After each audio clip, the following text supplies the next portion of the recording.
লাঞ্চের তৈয়ারিও শুরু করে দিয়েছি আর কি।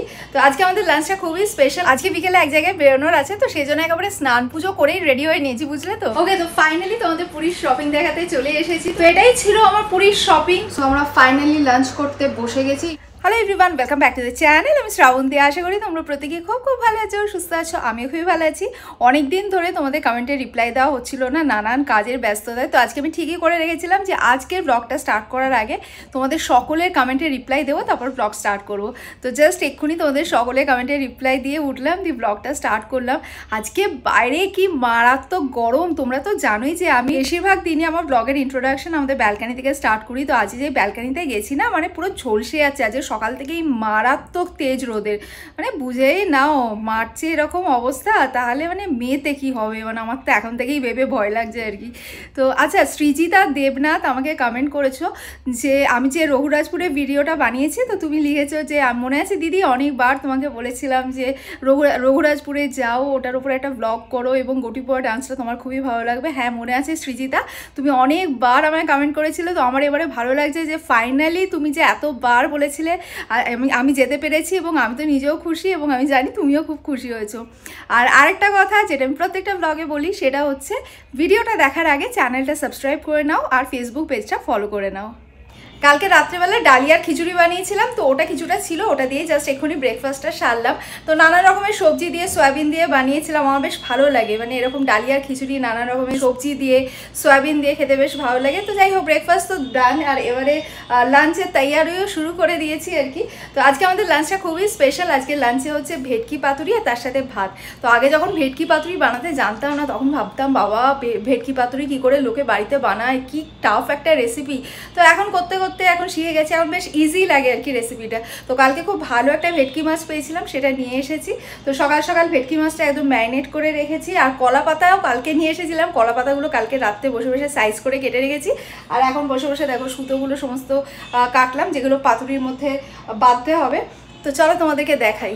এই যে ভেটকি মাছটা এখানে ম্যারিনেট করে রেখেছি আর কলা পাতাগুলো সাইজ করে কেটে রেখেছি। চলো এবার রান্নাটা শুরু করি। এই দেখো, তোমাদেরকে তো বললাম ভেটকি মাছটা আমি ম্যারিনেট করে রেখেছি, বাট কী দিয়ে যে ম্যারিনেশনটা করেছি সেটাই তোমাদের বলা হয়নি।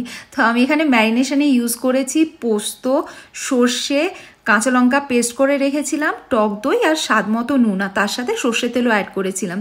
তো আমি কলা পাতার মধ্যে মাছটা র্যাপ করে নিলাম, আর তোমরা তো দেখতেই পেলে র্যাপ করার আগে আমি মাছের উপরে কাঁচা লঙ্কা স্লিট করে দিয়েছিলাম, আর তার সাথে সর্ষে তেলও অ্যাড করেছিলাম। এতে কিন্তু ফ্লেভারটা খুব সুন্দর আসে। তো কলা পাতায় র্যাপ করে আমি সুতো দিয়ে আটকে রাখলাম। এভাবে সেম প্রসেসে প্রত্যেকটা মাছ আমি কলা পাতায় র্যাপ করে নেব।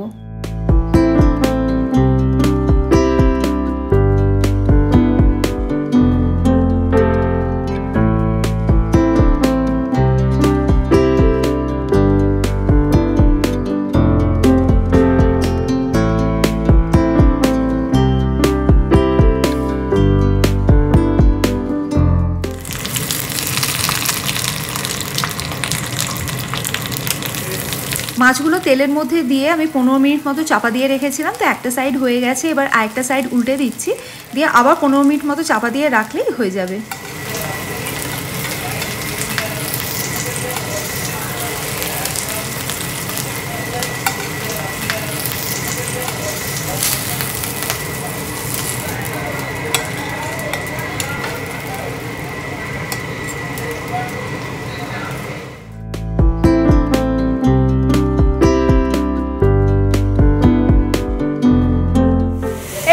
ভেটকি পাতুরি ডান, আর জাস্ট এখানে 4টে এইমাত্র দিলাম। এই 4টে হলেই আজকের মতো ভেটকি পাতুরি রান্না আমার হয়ে যাবে। তো এই পাতুরিগুলো হোক, ততক্ষণ তোমাদেরকে চলো দেখাই আজকে আমাদের ব্যালকানির একটা কর্নারে জবাগুলো ফুটে রয়েছে, এত সুন্দর লাগছে দেখতে। চলো তোমাদের দেখিয়ে আনি। এই দেখো, আমি এই কর্নারটার কথাই বলছিলাম, কি সুন্দর লাগছে না দেখতে। আজকে বিকেলে এক জায়গায় বেরোনোর আছে, তো সেই জন্য একেবারে স্নান পুজো করেই রেডি হয়ে নিয়েছি, বুঝলে তো। আর আমি জানি তোমরা অনেকক্ষণ ধরে অধীর আগ্রহে ওয়েট করছো যে কখন আমি আমার পুরীর শপিং দেখাবো। লাস্ট ব্লগে তো আমি তোমাদেরকে অলরেডি বলেইছিলাম যে যারা যারা আমার পুরীর শপিং দেখতে ইন্টারেস্টেড তারা নেক্সট ব্লগটা ডেফিনেটলি দেখো। প্লাস আজকের ব্লগেরও থাম্বনেল পুরীর শপিংয়ের ওপর দেখাবো এক্ষুনি দেখাবো তোমাদেরকে। আমি যদিও এমন কিছু শপিং করিনি, টুকটাক কিছু শপিং করেছি, বাট ঠিক আছে, তোমরা অনেকক্ষণ ধরে ওয়েট করেছো। আর উইদাউট এনি ফার্দার অ্যাডু চলো তোমাদেরকে দেখিয়ে দিই কী কী শপিং করেছি। ওকে, তো তো ফাইনালি তোমাদের পুরীর শপিং দেখাতে চলে এসেছি। তো ফার্স্টে আমি তোমাদেরকে দেখাবো গোপালের ড্রেস। ব্লগের মধ্যে তো তোমরা দেখেইছিলে যে আমি গোপালের ড্রেসের শপিং করেছিলাম এবং কোন ড্রেসটা নিয়েছিলাম সেটাও তোমরা অলমোস্ট বুঝে গেছিলে। তো দেখো আমি গোপালের জন্য এই ড্রেস দুটো নিয়েছি। ড্রেস দুটো আমার খুব সুন্দর লেগেছে, দেখতে পাচ্ছ এখানে পিককের ডিজাইনের রয়েছে, বেশ সুন্দর লেগেছে। ওখানে অনেক রকমের কালার ছিল, তো আমার এই পিঙ্ক অ্যান্ড স্কাই ব্লু এই কালার দুটো বেশ ভালো লাগলো। তো এই দুটো আমি গোপালের জন্য নিয়েছি। তো এই ড্রেসগুলোর প্রাইস কত নিয়েছে আমি তোমাদেরকে বলে দিই।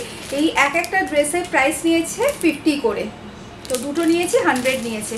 তো এই গেল গোপালের ড্রেস। এরপরে আমি তোমাদেরকে দেখাবো জগন্নাথ দেবের ড্রেস। আমি আগে ঠাকুরের জিনিস দিয়েই স্টার্ট করছি।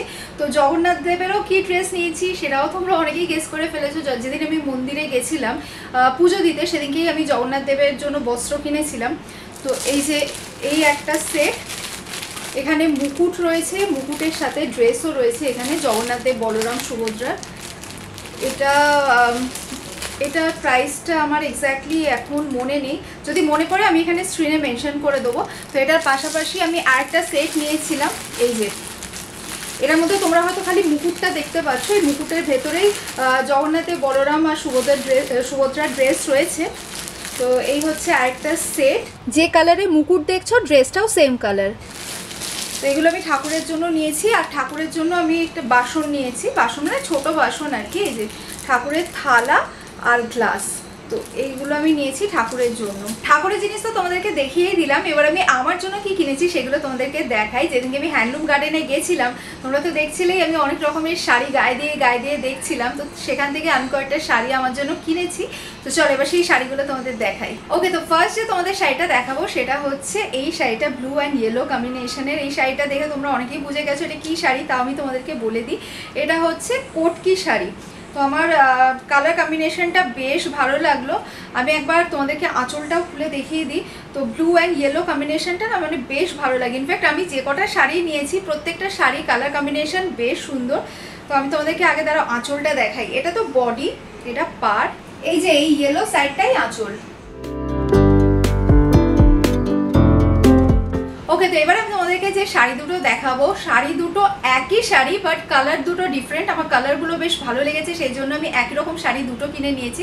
তো এই শাড়িগুলো হচ্ছে ইক্কত শাড়ি, এই যে কটন ইক্কত, দেখতে পাচ্ছ কালার কম্বিনেশনটা খুব সুন্দর। তোমরা তো জানোই রয়্যাল ব্লু আমার ফেভারিট কালার, এবং রয়্যাল ব্লু কালারের ড্রেস হোক শাড়ি হোক আমি যখনই কেনাকাটি করতে যাই এই কালারটা যদি আমার চোখে পড়ে ফার্স্টে আমি এই কালারটাই কিনে নিই। আমার যে ক্লোজ ফ্রেন্ডসরা ওরা খুব ভালো করেই জানি, এবং ভিডিওটা দেখে ওরা তো মনে মনে হাসছে যে আওয়াজ শ্রাবন্তী তুই রয়্যাল ব্লু কালারের শাড়ি কিনেছিস।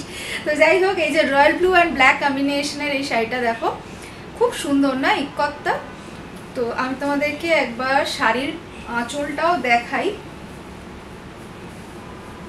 এই শাড়িগুলো জানো তো পরে ভীষণ আরাম, একদম পুরো সফট কোয়ালিটির sari, pure cotton sari.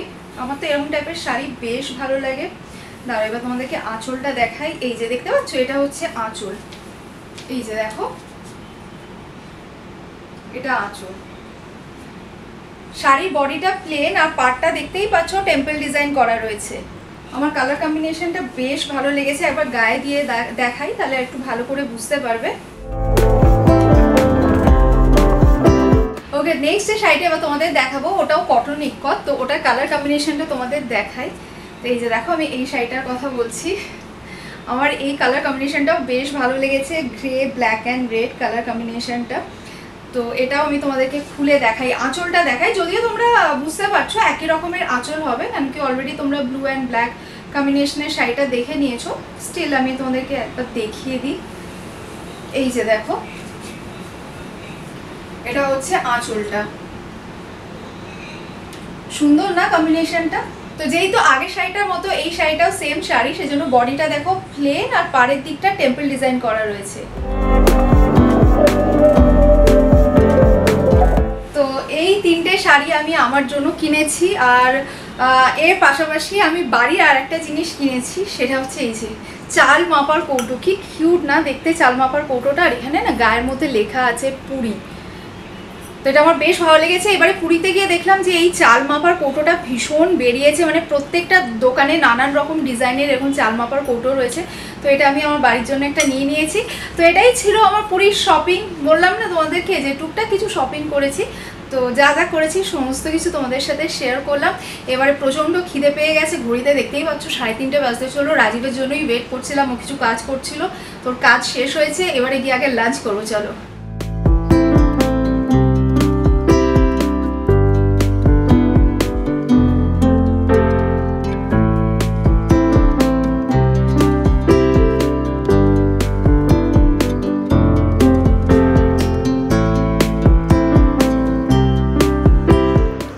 Finally lunch করতে বসে গেছি। ঈশান আরিয়ানের লাঞ্চ হয়ে গেছে, তো আমি আর রাজীব এখন বসেছি।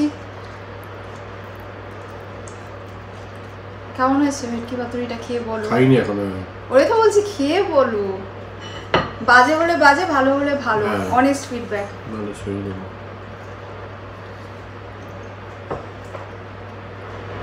ভালো হয়েছে, সুন্দর হয়েছে, পরিমাণ ঠিক হয়েছে। মাছটা কিন্তু সত্যি বেশ ভালো হয়েছে, আর মাছের কোয়ালিটিটা কি সুন্দর না? হ্যাঁ, মাছটা খুবই ভালো, রান্নাটাও ভালো হয়েছে, পরিমাণগুলো ঠিক আছে, এটাই সবচেয়ে বড়। Thank you. যেখান থেকে আমি ভেটকিটা নিয়ে আসি না, ওর কাছে খুব ভালো কোয়ালিটির ভেটকি পাওয়া যায়। যখন আমরা ভেটকি পাতুরি করি ওর থেকেই নিয়ে আসি।